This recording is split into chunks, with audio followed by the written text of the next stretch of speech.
ഇടുക്കിയിലെ മംഗളാദേവി ക്ഷേത്രത്തിലെ ഉത്സവത്തിന് ആയിരക്കണക്കിന് പേരെത്തി. വനമധ്യത്തിലെ പുരാതന ക്ഷേത്രമായ മംഗളാദേവിയിൽ തമിഴ് കേരള രീതിയിലുള്ള ആചാരങ്ങളിലാണ് പൂജകൾ നടന്നത്.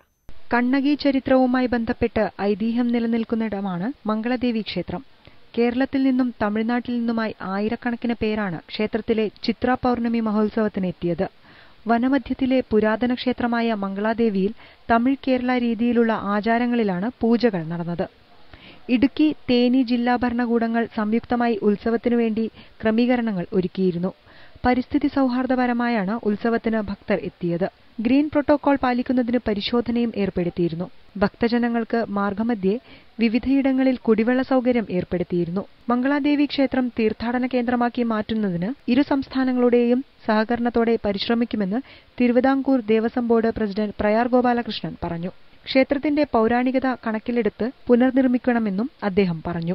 ജില്ലാ പോലീസിന്റെ നേതൃത്വത്തിൽ 426 പോലീസ് ഉദ്യോഗസ്ഥർ 4 ഡിവിഷനുകളിലായി സുരക്ഷ ഒരുക്കി. വനംവകുപ്പ്, ആരോഗ്യവകുപ്പ്, ഫയർ ആൻഡ് റെസ്ക്യൂ, ജല അതോറിറ്റി, റവന്യൂ, ശുചിത്വ മിഷൻ തുടങ്ങിയ വകുപ്പുകളുടെ നേതൃത്വത്തിലാണ് ജില്ലാ ഭരണകൂടം സൗകര്യങ്ങൾ ഒരുക്കിയത്.